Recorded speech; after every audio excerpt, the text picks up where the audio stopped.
Hi everyone, this is Nikki Rowland and today I have a layout for Simple Stories and I'm using the fabulous Baking Spirits Bright collection. Now I absolutely am in love with this collection and all the gingerbread men. They are just so adorable.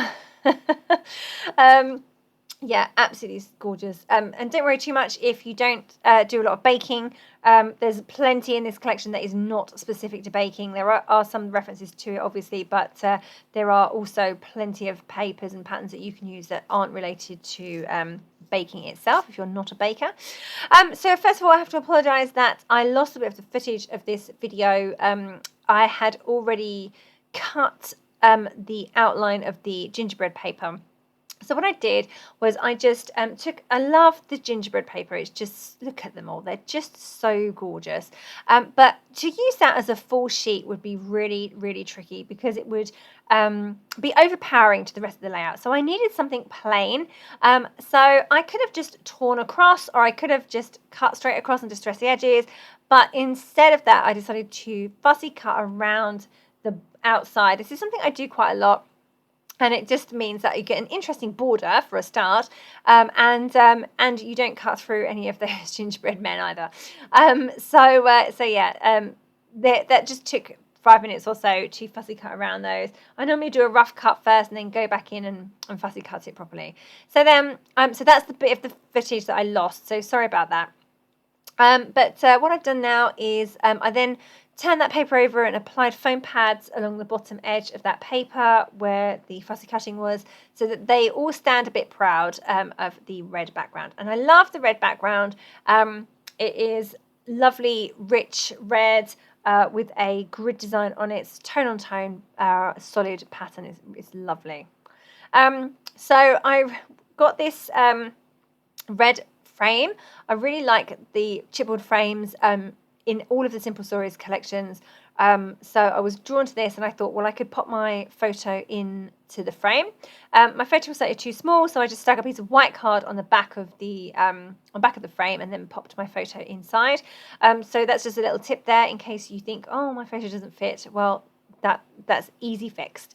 So I've run into some problems. So basically, I really wanted to use that Baking Memories title from the foam stickers. But it didn't look right because it was longer, wider than my chipboard frame. And it just felt like it just didn't quite sit right.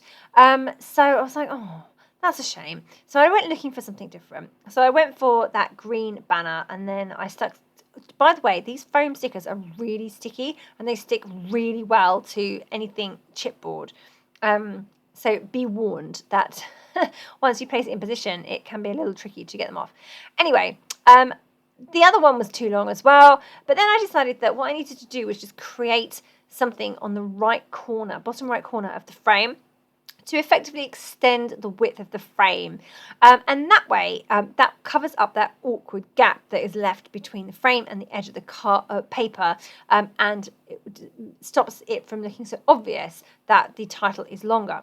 So then when I realised that I could do that, I then went back to my original choice, which was Baking Memories.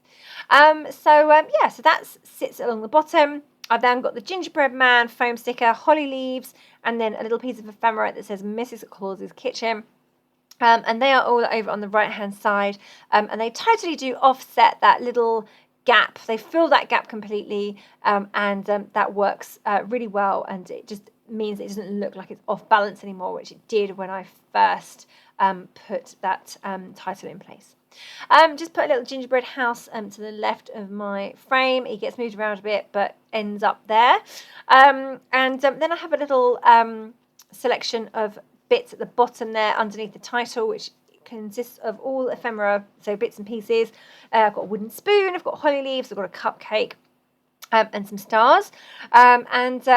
Then I'm just... and then I've put some label stickers from the sticker sheet at the top of the frame. One says So Sweet and one says Baking Christmas Cheer. Love it.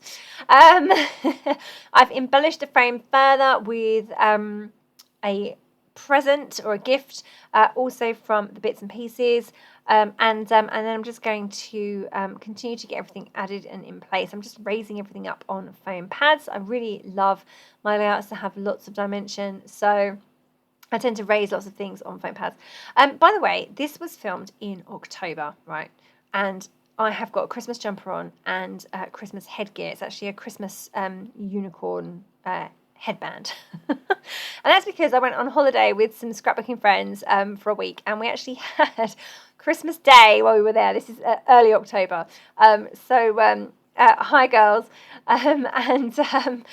this was one of the layouts I made. I was determined that on our Christmas Day I was going to scrapbook Christmas things all day, so that is what I did, and that is when I made this layout. So I was full on in festive spirit, singing all day long with the Christmas tunes, and we had full-on Christmas dinner and everything. It was great fun. Okay, so I have just put a few ephemera stars or bits and pieces stars on the background. I was hoping to layer them on top of their exact counterparts, but that didn't match up that well. So I've only done that twice, but they're raised on foam pads too. Just adding some journaling at the bottom of my my page there. And I put the date underneath the gingerbread house over on the left-hand side.